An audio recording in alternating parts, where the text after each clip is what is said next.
ngay cả mấy cái film lẽ mày hình miêu xì ba cái này bùi thế bộ cái núi lẽ mày cả tua lang lẽ mày nè ti ariata film kan ti thu bộ soi thiam harang reng don khop mày với nè hiền xuống lệ khát u lệ nào tên mình khiết thiểm cái đũa với nia president kan sun na hian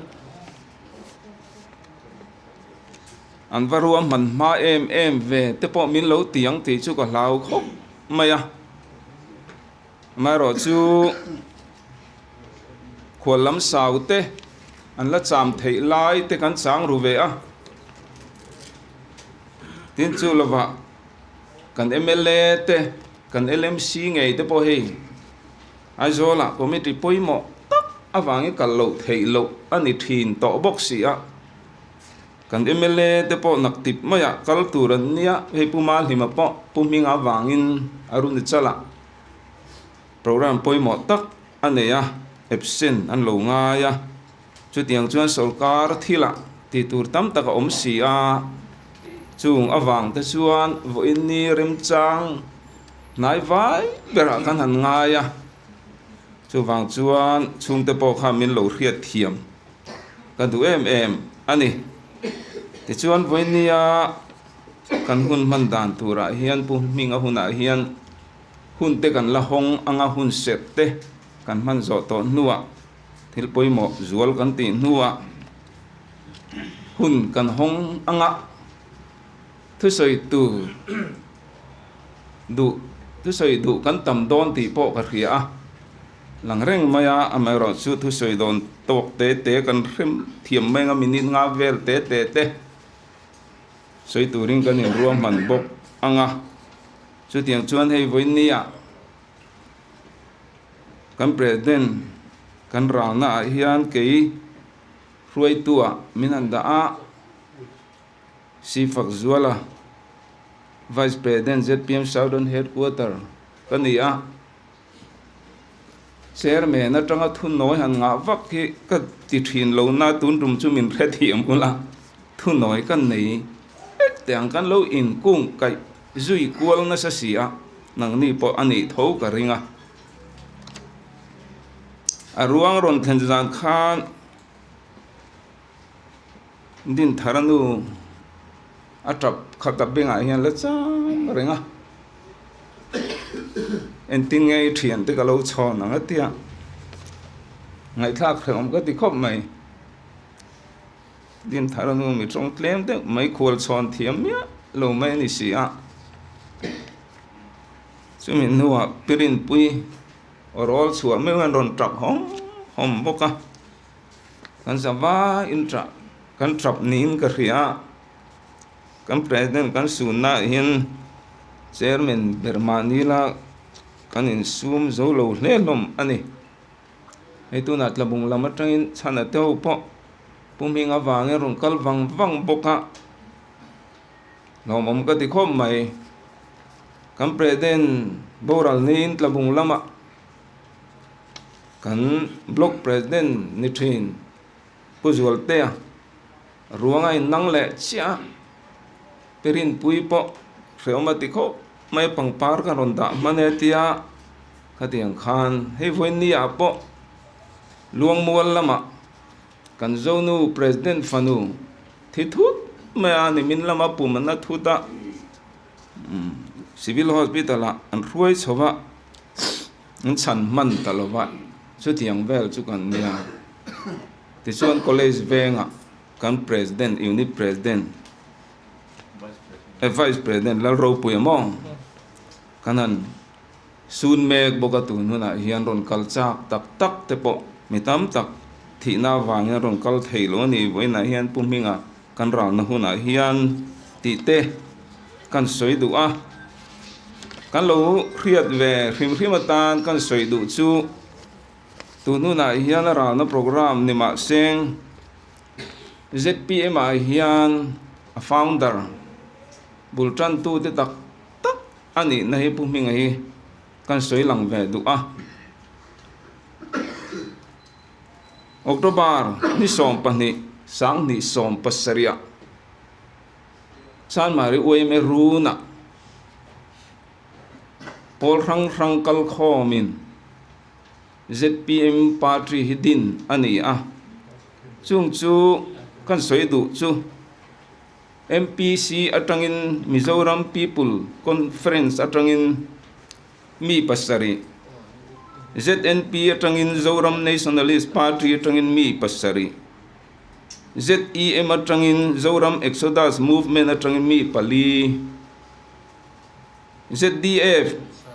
Zoram Democratic Front atangin mi pani chu ni som pani October sang ni som pasaria lung lei chan mari wei me runa din ani a toy zong kan soi lok anga ZEM atang hian vi kap chung nunga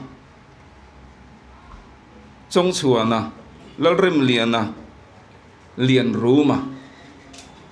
ron tela ZNP atangin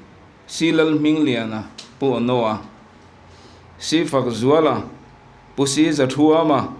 alal ram zava roliana PC lal du thanga ar lal nun tluanga party ai o tirte ani a ti chuan kal khom khan ngun takin kan ngai tu a MPC kan soi le long MPC atangin pu e se sang ku nga lal ngai oma boral to a CB Thanzawa lal Thanzara ani po boral to a Ming Thanzawa B van lal ava ar lal ramoya hak te kha kan soi du loka ZDF atangin Zoram Democracy Front atangin purang nuna pusap chona ei tu na khuang beng tu hi ani kha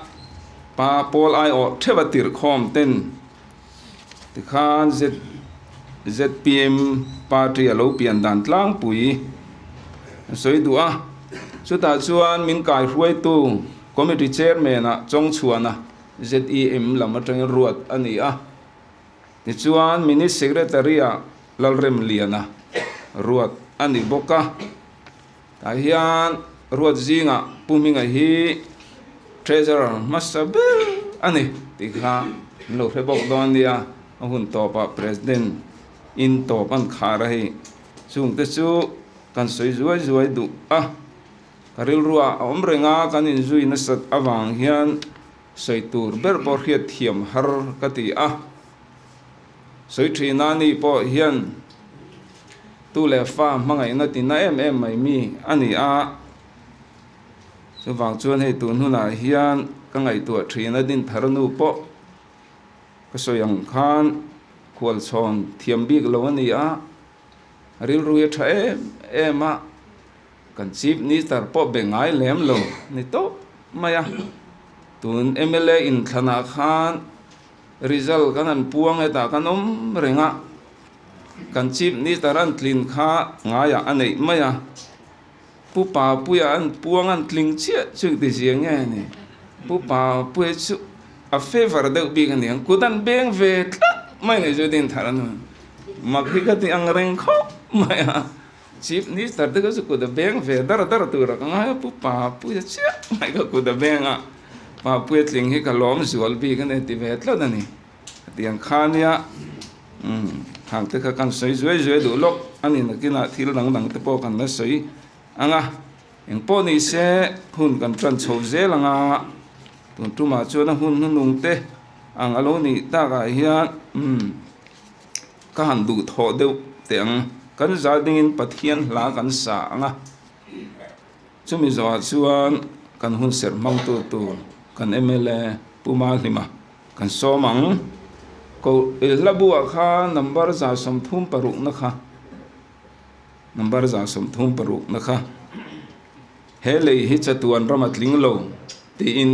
pathiani lo choi moyang ule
tiếng hiền hun kan mang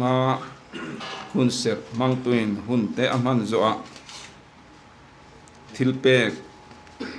arana thilpek min nan sak turin kan som le anga pulal ramlian pa puya treasurer ZPM Southern Headquarter kan MLA 33 Nulei South constituency kan som anga chumi zoa chuan thu soina kwar chung te lama tangin kan som bok anga chuan kan senior vice president chumi zoa adu zong te soi turin kan som le anga chumi zo le chuan adu apiang te tan minin nga te hun kan in semanga voini hi ahun nung pual ania kan man mo lu duk lawang soi du nei po kan in hong zau de wang tiang khan hun man kan tum don nia le hun ser mang tu tur kan lo som ma la nge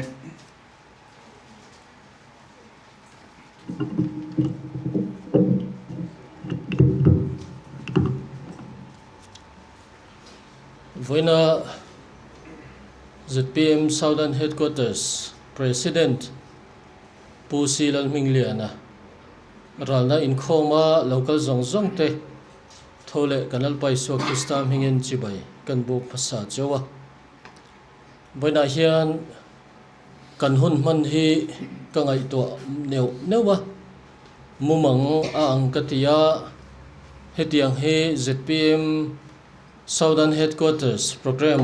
kan tel ngai reng lowa ril ruwa po kan ngai to chin lowa mumanga po kan lam hungai lowa aphal po kan phal lawani nima sela thi nai ro chuan he khovel afana kan ho tu kan mangai min mangai tu ani emo kan mite te deu te kan partia lian deu te a thiar chuang lawa mi ho sa le re thei min kai roi tu ani emo kan nu dor po a mai chuang lawa voina hian chu thina wang chuan kan local khoma voina kan rel ru tur a chuan kan mit thlain thil tam tak alam huanga kan president kal lai te thu lai te a thu soi lai te a thil ti lai te a phone la lai te thil tam tak hi kan thin lunga tiang hian chiang takin a lalang don ani nima sela khovel chu reilo te atan kumsam sari chakna wa kumsam riat chau om tura hian pathian in he thin lung hi kan thuak te kan thin lung te hi thil dai riai tur hian min siam sai mo ti hi kan taksa po dai riai turin kan han thang chaw ani ma sela dai riai lam turin min siam zel ani chumi ai ro chuan chu dai riai ro chuan apan tur chu voina hian kan pan me ka chu jin kong chu kan jin mek ani nema sela he thi na hi ka ngai tua thi na Krista pathian ina amangai na minda awang hian he mishing mangai nei engoma chen na chuan in lainat na te in tuam hlom na te hi anna em ve maya abik takin kan ngai te kan laina te kan thisena phei chuan chu pathian mangai na chu keima ni a hian aron omsa chu ron omsa awang chuan kan in tra kan lungaya kan in ngaya kan in thalel ani nima sela chung zong then tu ero chu thil dang ni lovin thi na hi anita ni ko than te thi na kan in thla dan hi nang lo thin khup maya ei mania paminga thi na salvation hoin an thla a brass band te an ron ha performa aro pui le mai ko than thiang lim thi na a hian hei venglai hian kan tama ta chuan kan mu ve zau a ko than thiang lim thi ni hi thi na chuan azang khai thak ber nin ka sia an ni chuan van kai ni an tia trapo hi mu tur hi kan tlem devem o ka tia van kai ni han ti hi thi ni van kai ni tia an han mang tlat hi amoi ka tia a Christian ka ti em ani vaina po hian kan ngai to na hi chutilam hoi chu ni sela ka du khop maya paminga bula khan kani pasal putar do mai kum somga le kum som ko le panga kan pu a om ve a ta chuan an panin an mudun ti po ka he chuang lova kavakan ve te ang ka tia kavakana paminga amut thil awangin kapu chu engoma chen kha kavati ti poya tlerol chhuat ranga in nor reng mai in tikhet khet reng mai i chak ve deuh to mi min ngam ve deuh to mi te min chau fiam thin hi ania aban te ka meta ti chuan paminga kha abula amua aron hararon hoi pheya malhimani reng mai atia athong ha la chuti ang chuan dam ang mai khan min lo dong songa thuro muro tongsu ka tia doctorin tongan phalvek to ang kim ka ti thei ngoro ka bengbur ka vuanga tingha la min lo dong sandan shim min lo don sandan shim te hi chuti ang vek chuan ti atuma ama lam hi a in thei ngil nin ka ria dam lo chung po khan chuti ang che chuan kan minister te MLA dang te le party soi tu te an kana an kal reng hian ati thei lo ani hlol lo chuan min lo don sandan hi VIP vek khian min lo dong songa chu kan lo thon po ania perin pui phei chuan kan tam su o rei lo te vakal ro o hi timol mola nima sela adin hun chu kan ria voina hian hetiang hi kan nita ani engpo ni sela kaduam deuh hlekani point min rethiam bula hei dar khatania choi huna kan ban hi chuan voin chu thatura kan ngaya ap tak te po inom ve hi karinga chuwang chuanin dingrei mange inti o ilova tila atha o me chu rule sa mangila thain ka hredawa pathian thu po duam deuh hlekin mun thuma kan sieranga Isaya bungsom lip le pakhat chang som a hian hlau su kei in hena ka om si a mangang su kei in pathian kan isia kati chakang chewa ani katran puyang cheu atia tiang chuan sam somthum le pariat chang som pariat a hian lalpa chuan thin lung chhe te chu a ngai thina amoi le ni kan pathian thu hian heng huna hian min thlamuan tu dang om lo ma sela kan pathian thu hian min thlamuan thina ni tin thupuana hian voina po ka soilen du ber mai hi thupuan bungsom ni pakhat changli le changa hi ania an mitata mitui zong a thufayanga thina aom le thei to lovanga lungai te tra te nat te po a om le to hek lawang thil ma sa te chu aralta ti ka sia a ti zong hi an chiar tlang pui thina ke chuan a dot hi poimo ka tia tin lal thut pha thu chuan ngai te engkim ka siam thare engkim ka siam thare ati van thar om nuwa chuan engkim hi a siam thar dona chuta chuan lali suan adam lai khan ti tak me vin ka khila cheu atia chu chu voi tam tak thin lung le ti tak zetin ka khila cheu lo hre chiang ro o ati na kha ania chuta chuan athi nuwa tharawa zo hana ne na a in lara he thu puana aziak nuwa ero chuan ti tak me vin ti thung ero hi chu ziak ro azia tir to ni akai na soilo ziak ro he thu hi arin omina diksia ati kherani chu thu puana hian thil reng hi bible a hian pathian thu kan chiar hian confirmation hi nei ngai atingai lova nima sela thu puana ero chuan chuta chuan thi na aom le to lovanga lungai te tra te nat po om le to lovang ati nuaya hian thileng kim kasiam thare he thu hi arin omina diksia ziak ro chuti ang chuan ziak ro ati ni zo hanakha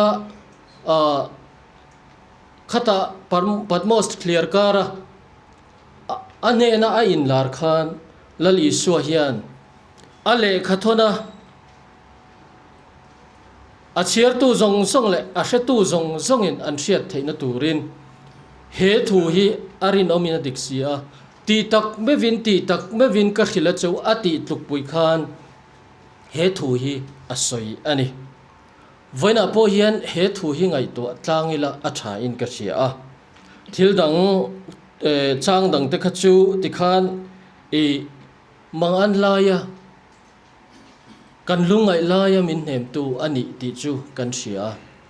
nima sela chu lungaya chon engin nge min hne mang ti ero chu thu puana hian aron lang chiang em ani ti zong hian soitaila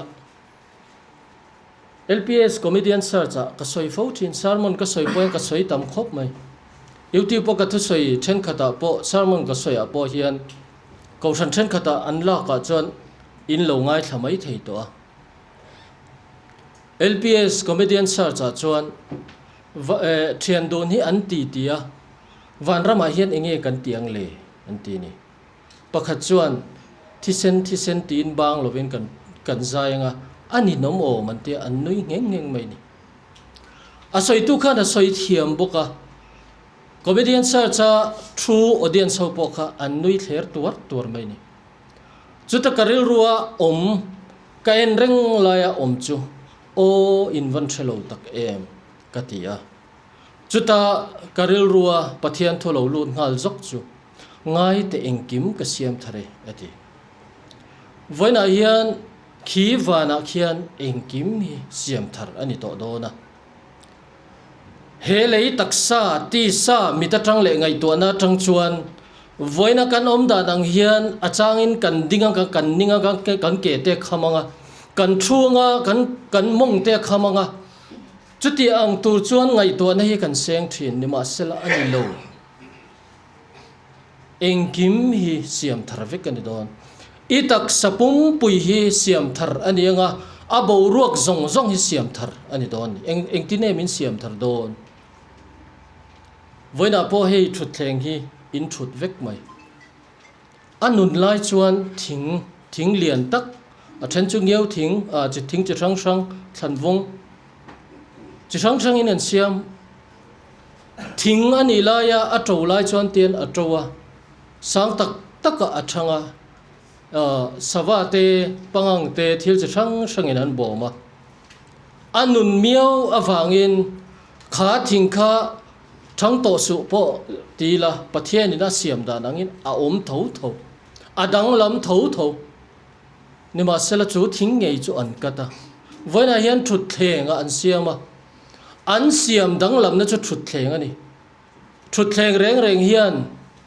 o so pa mong chu kawa han do pe lo em so nu mong ten tun chu kawa do pe lo em ti in voi khat ma asoi to lo reng siam dang lamani ang hian a that chung chu thut thleng hian a do tur ati tur chu mi thut na tan an da reng don ani voina po hian khi wana khian siam dang lam vekin kan om don ani thi sen ti rungat thian tong don mai la chatuanin kan ning don lo chu wana kan om dan tur ani a ring tu tam tak hian kan hriat fu lo wang hian van ngai na chang po kan threlowa tin kan mi in tha sim po hi wana khian siam dang lam ani don ani ti po hi kan ngai to thiam lowa pathian thu ang hiang kan chu thiam lo wangin he le atang hian na takin kan tra thina thei to pin orolin kan tra thina an ma ni thana kan vazong thin nima sela voina hian pu silal ming le na chu siam dang lam vekin om don ani chu kan ngai to anga in ka chia a mi pakhatin anu puya suna atsun em maya kapa po kan u thi khan asun na salutuka om ngai na ye shelowa nem ngai na po kan shelo kausan suai tu kumengo maza tinia heti em te chumale keima afa pange po hian ka ti ni i chiang lo ta mani o ti tur hi ania mishing lama chon chu indem the ani lo nima sela voina hian kan om dan tur te kan ni dan tur phung hian hele ya hian min nem thin sela ka du hle moya voina po hian mishing lama chuan he chung kwa hi lubul an ni tareng moya an din mun kan sia a anu pui pimai po he chung kwa an pa ai o tur hian a in ngai tu ngam po karing lowa chuti ang chu an chung ko din mun ani voina hian lainat hle moila chu taksa chu kan ko kir to don lowa kan thlir tur ro chu siam dang lam na mun a an pa kal tur he kan ngai to azok hi atulin ka sia chu chuan keima nia thamuan na lo om sela ka du hle moya chu thamuan na ril chu thara war hian na chuan pe che sela ka du hle moya chuti ang tur chuan ngai to na pathian pol turin ama le achung te fanu te le amak pa te atu te po trong trai puita ila atha in ka sia voina hiang kan thlir dan hian kongtam taka mishing hi min shwai thi na ni chu min shwai na chuan tharawa lalpa hriat na ne na chu athil tum le athil siam dan chu ngai to chunga he khovela hian nun chiar turin kan han pathian mingin kan ngen duwa chuti lai ro chuan management ti tur tam tak tough tak thil tam tak challenging tam tak aronom dona chung huna chuan mittuitla ka ro chu are lawang nima sela voinia hian chung zong chu pathianin he apasal alak sakna hian demna tur omlo chumi konga chuan paminga hi kalmasa ania siam danglam masak ani ti hi kanpom hi atulin kasia pathian thu kan chiarang khan milung chia ten hem tu chuan kan pathian chuan anip chung kwa po anem ze langti ringta ila thin lung chia nai thin tu te nai thin tu pathian kan neya chu lung chia nem du tu pathian chuan akai hruain ama au tu te chu lung chia au tu te hena chuan ain puang thina ni ti sharing chungin paminga thina hian he thina keini ta na van doina kan chiara hi tharaw lama mal som na ni thei sela ka du ema foina hian pathian mingin kan ge na keini ZPM party po engangine kan kalzel don asiat lova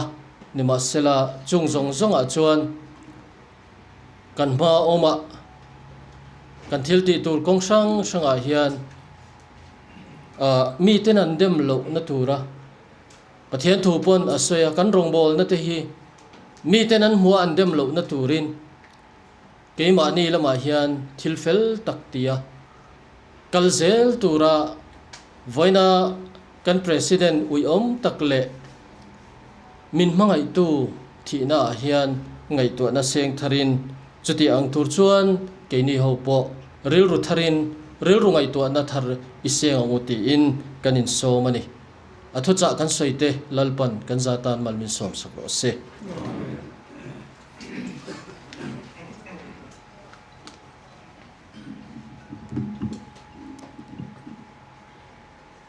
kan MLA umal him an ne na tangin thu cha poi mo de mai kan ngai tha a alom om hle ani le kan program angi kan kalphot anga chung kolam nakina la ko chuak mai tu rangai la thilpek lan namin nei sak turin ulal ramlian pa puya kan treasurer ZPM Southern Headquarter lo somang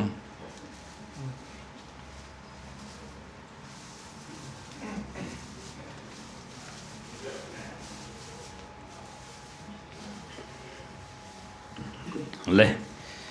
thil pek thlan ani angin thu dang ka soilo nga boina hian ngai thak tak ang khan kan ril ro kan len tiam lo chungin pathian ro rel na kan ma chona ngai si a e ral na thil pek po hi pol angin kan in hlan tul ta ni min don sak turin nu mai khalo chuak sela kan loading pot sela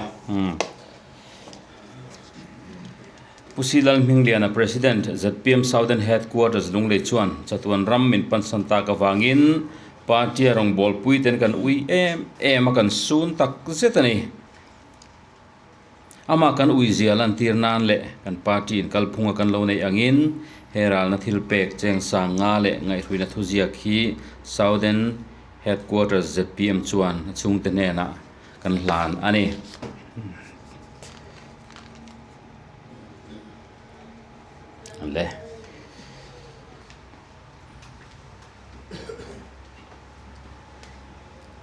le ko har chung te lama tangin tu soi tu nei te kan om ringa kan lo som ange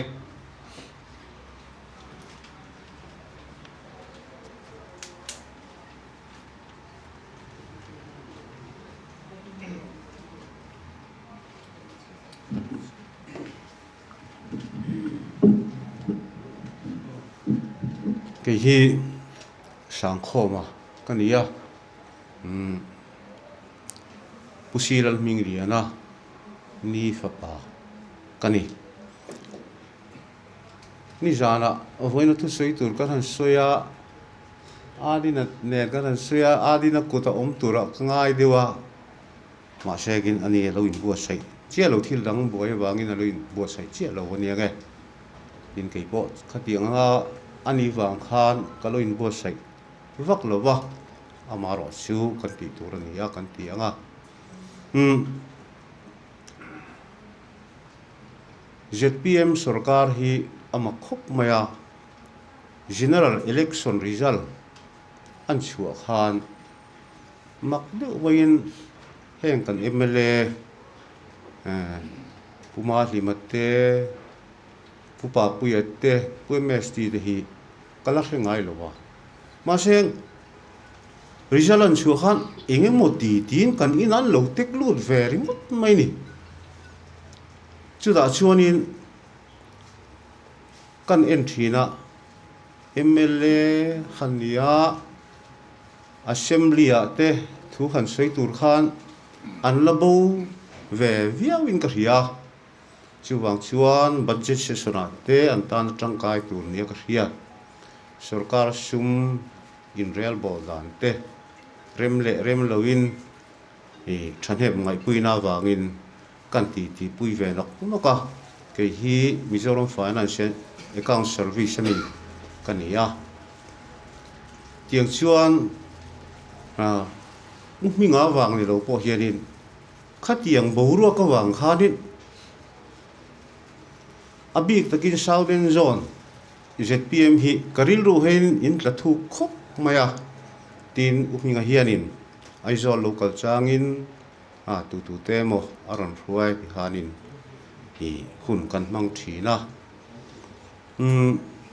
kan u natna chungchanga hianin ZPM zia ka hmu chu inin ngai sakle maya hi ka hmuwa kan chairman ten an soitong khan damdoina omlai ten minister te MLA te le party headquarter mi ten an tlo reng mai in khap ngai khopin an tlo tin CM ngai po hian ngai sak nin ka ria ka omlai ngai in lungle local holam te khan kong la ka tang khan a chan chin umai ron zo ta inin ngai tu le hian ka ria chuta aboral thu kan han ria jing dar li vel tingin pumon puile puma hlima lo vir vat to tiang khanin solaya kanana an in puya minister tele party mi poimo te an lo tlan khoma min thamuana ti khan min tha liam sak mai ni lovin a thei eng mo zatin helaya lungle aruang min zui thlen saka chu mai ni lovin ara la ni ate chumi function mang tu ringot chuan an local le te kha ZPM sarkar hi inin ngai sakle maya ti ha ke ni chung kwa lo thir ve dan chu ania i hei kan ria tiang hi kan nia soivak tur omin ka helo kan chung kwa tang chuan lom thu soina tur hlir hi ania lung ngai na kara lom na kan hmuwa tin thil pahnih atom nan han ngen chu ka du chu ani hi om to lo ma seng helai hi ZPM in ahma ang khan ti buai reng ula aizol lama tanga mi poimo mi khwalin nei te poin indu chon ono a thleng ro se tin meeting in nei poin engemo meeting turin nei poin helai hian amun te lo laili boka remchang boka helai hian meeting ti mai tu ti te po khanin program te po la siam bor zel ula ti kha kan chung ko du dan ania ato berna tan chuan kan u kha ami zia in ria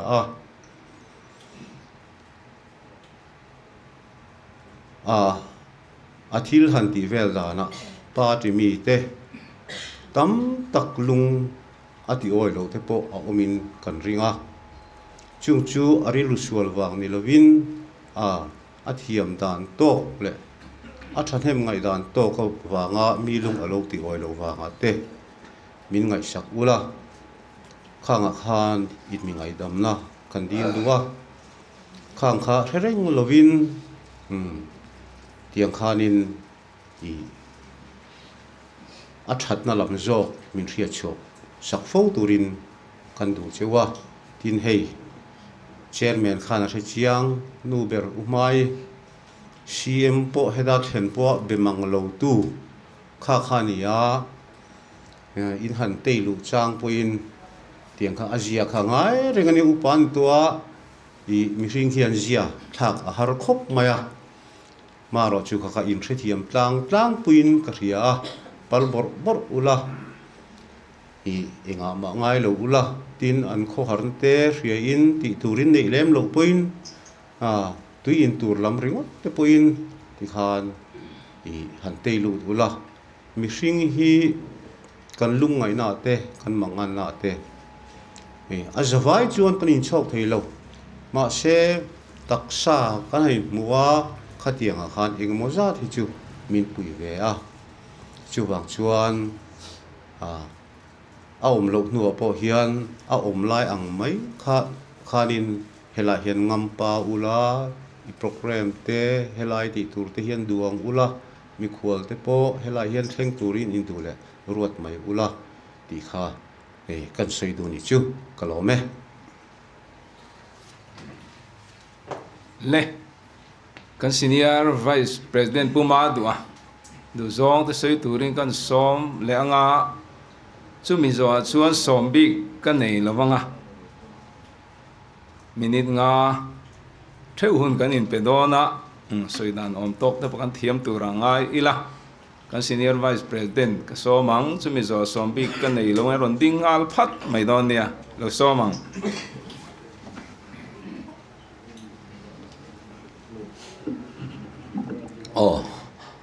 amasain voina paminga ral na a party mi lo po ron kal zong zong te ZPM Southern Headquarter mingin chi bai kabuk chewani chuan hei chabung lampang mel te kan hua puchan te kan lom hle mai voini a hreom ka ti hle maya paminga nen hian kan in zui na salutu ka ami hring takpon engkim hi kan ti du na ni vek maya ama khan adam lo chan tir khan hei office kron kal thei don lo ve ko mana ka khu bur bur maya ka tho te ha de tlut maya i kron kal thei don lo di kron ria ti che ni e atia tho ha ka tia ka ti tho ha te chuan in check up de over thave male paming ka te a tuk ver te hei kan hong veka azia de ka thale mayang ati maya amaro chu ti khan ni danga po ati dalania ni zan chu ko khwas ka tlun hlo atia achang le ka kwa thalo jan khoin ka tlan te atia khatiang kha achinga atur chhellu tu ka mani o ka tia atu ka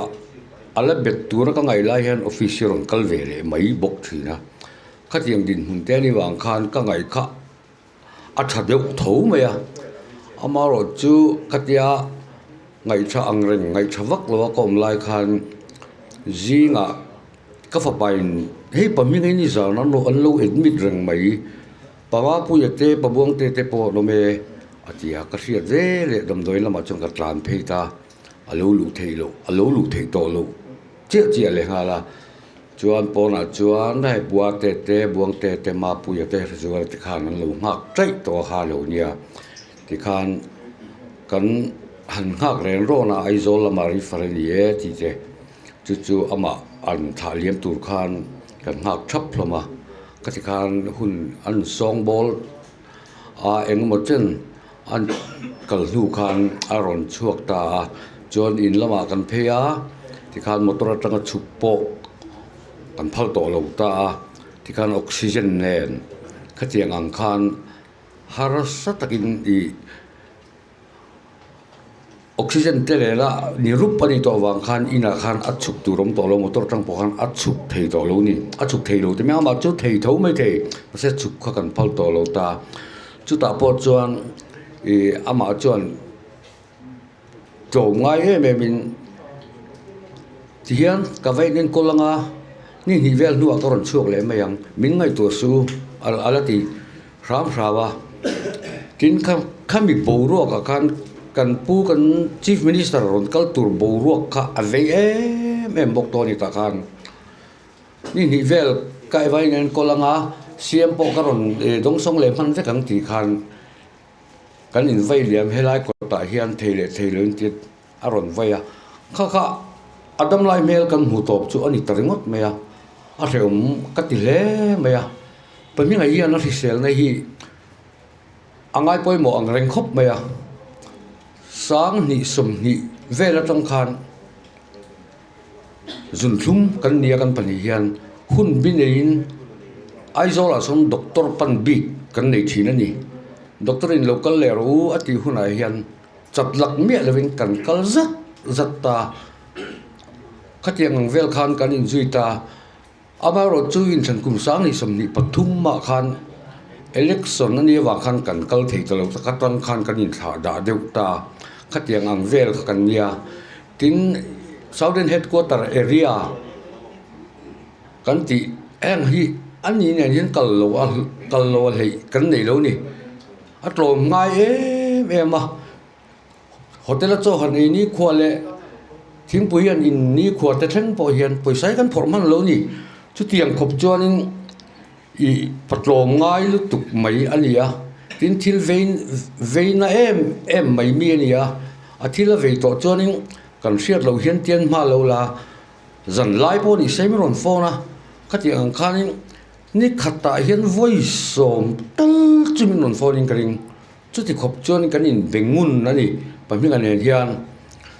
chu wangin atel lowa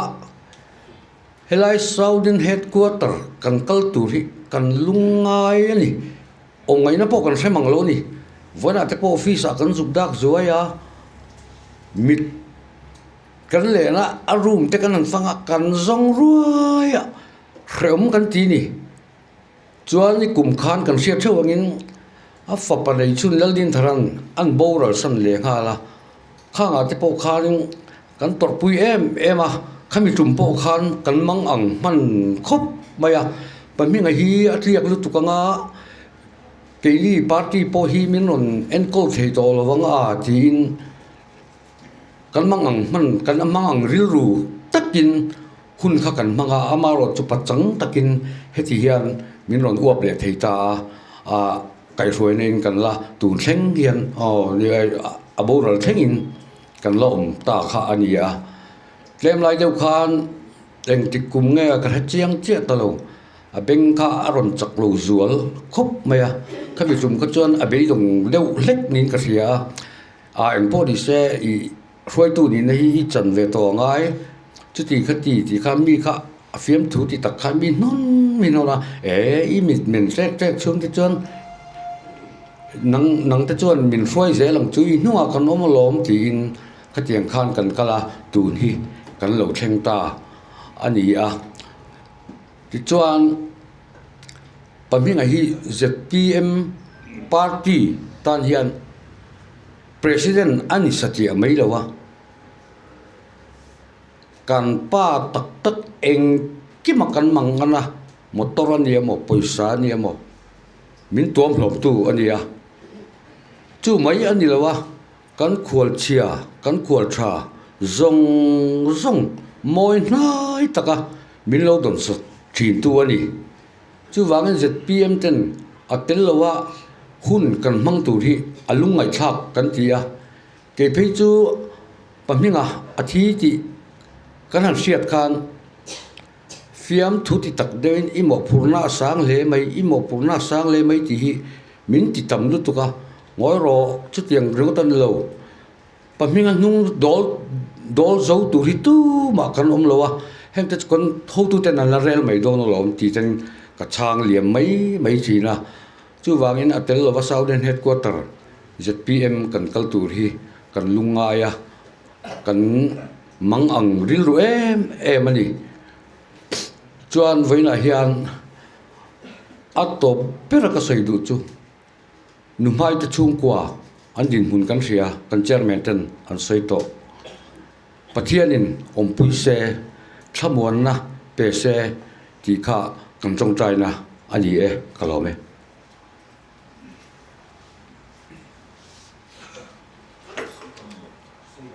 le ingamo puminga hun hununga hia han soi ve du kani ti kan om chuan minute nga te hun kan hong no ka le se ka ro pe don se mi kan ti ni mi o ni kana to be cái hi pim hai nào hi cái nhà ke biak than sang hi cái nhà ko kulai nói là để khoan đọt để cái này về này chú khăn xoay về đồ chú này chứ nào khăn tụi mà về ngay là viên tia chief minister alo minister chia khăn mình anh em kan pathumin na bangla kan han chi bai ve nga tania ka u kha mi về ngay lo khain tia kan pathumin kan han kala kan han chi bai ve nga tania atiro pui ve le ne ni ka u chu sia in sia a ama sabela chuan in ron ti bolanga laya an ron lo tir dom pan pirin pui te hau ne nan han in din tir pan pirin pui pan nei o ne ni chan in vani lang lo in trong du box silo no mai to atia bị bor bor ula chang về thấu dễ lòng châu ami ziani to zak zuma mi hanti bor bor he athiam lava katia lo ti bor bor ula ron pal bor bor tho ro in tiang piang kha lo o fek thawang katia chu tiang mi chu nia tu na hian ma zong zong a pokhan in soi to a in ron ti bor boranga thate vin in ron bia anga e atan in lo tong trai puanga an chung ko tan hian mi in lo tong trai pui zel don nia ti te kha kan som kan soi masani e ti chuan ka shat ve hi kan soi ve lo ka nga uminga hi a politics khel reng hi a be na sa ti hi pilom zual hi le tunge ni kha pa kan te ngi le lo ka me cha kha mi ti loading reng te khanan han ti boy na sa zia chu pilom zual le loading la ya khan ZMP mi kha lai hun khan khang lai khan so chan mari thi a son an omani an ti boy na sa zia chu ka han zina kal ka u hian min pui ro ti to pa chuan ka cham sakani chuma boy lut to ka uminga chu azia chu ni e kan sia ui hi nei box si lo te khan cho e tur he ron ti hom reng maya tu po hi ui nei lo hian mi hi a hui khom na sa ni chu an in kha zim veng reng sia mi khan tam box sia ui tho hi ipik e mema a be na sa ani uminga hi hetiang tun party a hian chu wang chuan in tuna a president ni hi ke chuan ka lo thlir ve dan chuan a phu hlia he ka tia amma chuan du lo via wa ma se ke chu phu hi ka ti ni ve ina ka lo mu ve chin po thang ding sang kha zakwa le engzange sang ni le engzange ka pilom zwali te ho ron tin tir te khan kha mi che pakhat kha min ka kan theng hi le khang ho zong tha a boy pui na sa ni a hun la ya khan khatia ang zong sung boy tun hun an thleng hi uminga hi party tan hian a in mang na se mema motor ni se ti hian va chua puya a theyang to khina satak hian atanga ni ti hi kalo mu pui ve a chumi te a chu kan soi ve du a na chin ngan soyang khan ni en man ni lokan fa pa in an mi tui po hol ma in he ti hian an painan boral san le a ka u te hi ka khongai me ke chun soi han ti ngai na ka selovani ke ma chuan ma se pathian ompuina thamwan nami indel puyanga ati akonga an kalain pathian in thu ape a ko torzo lo tur hi pathian in min pelo ni in kasia ati ve ama po hian a torzo tok tur pathian in a torzo lo tur hi pathian in a pelogoni atwar zel don chumi a chakna tur chuan mi indel puyanga voin ni ya local zong tian min lo dil pui zelanga alo bia kan soyang khan helai in lo kalan pon alo bia mang lo chu pon lung oi lo in chuak chuang lo lung oi thogula azia chu in siat in sevikani ti kha kan soi ve du ni e kalome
Kan sma,